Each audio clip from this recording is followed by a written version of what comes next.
L'exposition Les Engagés du sucre a pour objectif de montrer au public de façon globale l'importance de l'engagisme dans l'histoire de la Réunion. C'est une exposition qui se tient à Stella Matutina et qui ancre ce lieu dans cette histoire qui est non seulement locale mais régionale et mondiale.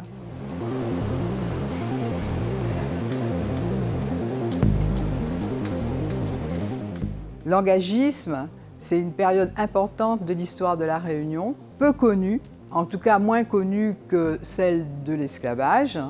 C'était vraiment fondamental de mettre à la disposition du public tous les travaux, toutes les connaissances à ce sujet. En effet, la plupart des Réunionnais pensent que les engagés sont seulement les gens d'origine indienne qui sont venus travailler ici après l'abolition de l'esclavage.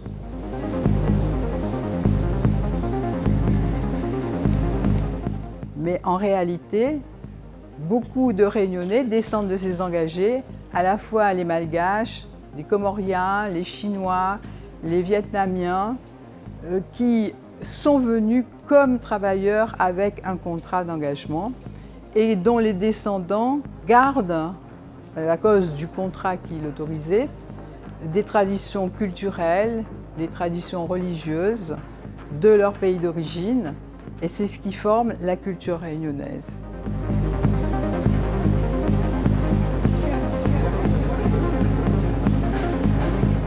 Cette exposition montre pour la première fois que l'engagisme à La Réunion s'insère dans une dimension mondiale. L'engagisme n'a pas seulement eu lieu à La Réunion, mais dans plus de 70 territoires. Parmi ces territoires, La Réunion occupe la 10e place en tant que récepteur. Les engagés ont travaillé non seulement dans les plantations de canne, dans les plantations de thé, mais aussi dans les infrastructures, dans la construction de bâtiments, dans le monde entier. On compte plus de 5 millions d'engagés. On donne à voir la totalité des engagés qui sont arrivés ici, ce qui donne une autre chronologie à l'histoire de l'engagisme à La Réunion, mais surtout permet de voir comment ont été recrutés ces engagés et montrer donc la diversité des recrutements et permet aux visiteurs de réfléchir sur la condition des engagés. On a aussi beaucoup utilisé des techniques nouvelles, en particulier l'intelligence artificielle, pour animer des documents, ce qui donne un aspect extrêmement émouvant à la situation de ces engagés.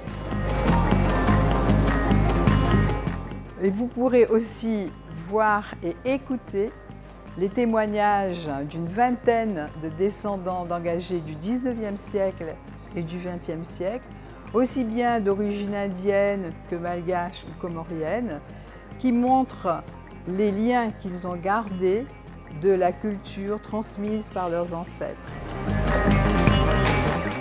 Beaucoup de descendants d'engagés que nous avons rencontrés nous ont parlé de leurs ancêtres comme étant dans des situations de travail des esclaves. Et effectivement, l'engagiste, ce qu'il cherche, c'est à rentabiliser le prix qu'il a payé pour le contrat d'engagement. Et donc, il va exploiter au maximum ses engagés. Ici, sur ce registre matricule, on a le cas d'un engagé d'origine africaine qui est arrivé à La Réunion en 1857, c'est-à-dire pendant la décennie où les engagés africains étaient essentiellement des esclaves préalablement libérés, qui a ensuite signé un contrat pour 10 ans et qui est enregistré avec son nom africain, qu'il va garder pendant toute sa vie et qu'il va transmettre à ses descendants, contrairement aux esclaves qui sont, eux, dénommés selon des prénoms chrétiens et christianisés. On sait que c'est un esclave puisqu'il a une marque sur le front. Ici, c'est écrit « Fer à cheval au front ». Et nous le voyons encore engagé jusqu'en 1905, quand il a 73 ans. Il va mourir à La Réunion et donc probablement tous ses enfants portent ce nom Maodou.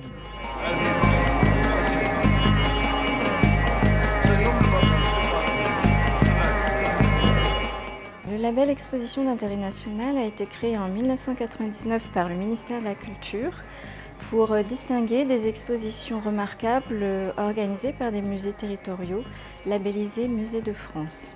Et donc ce label récompense des expositions selon 3 critères: la qualité scientifique et muséographique remarquable, des actions de médiation et de communication qui permettent l'élargissement et la diversification des publics et un caractère innovant, et troisièmement, l'intérêt national de l'exposition. Alors notre exposition Les Engagés du Sucre a obtenu ce label de par sa grande qualité scientifique et muséographique. C'est un travail mené par les co-commissaires de l'exposition depuis 2 ans et je dirais un travail de recherche de toute une vie pour Michel Marimoutou. Sur la partie des actions de médiation et de communication, on a mené, grâce à ce label, une communication locale mais aussi nationale et internationale. Et en termes de médiation, donc, nous développons une programmation culturelle associée très riche, permettant des visites guidées en créole pour le jeune public, pour des publics spécifiques.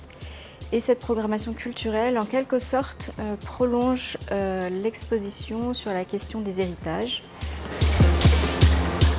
Pour nous, c'est une grande fierté puisqu'on est la seule exposition labellisée en 2025 dans les Outre-mer. C'est une grande fierté parce que ce label reconnaît que l'histoire de l'engagisme, qui est une histoire mondiale, s'inscrit dans un récit national. Elle est très méconnue des Réunionnais et des Français plus largement. Cela nous permet d'aussi montrer qu'il y a un après 1848, abolition de l'esclavage, et que ce 19e siècle et une première partie du 20e siècle, il y a certes des ruptures mais aussi beaucoup de continuité.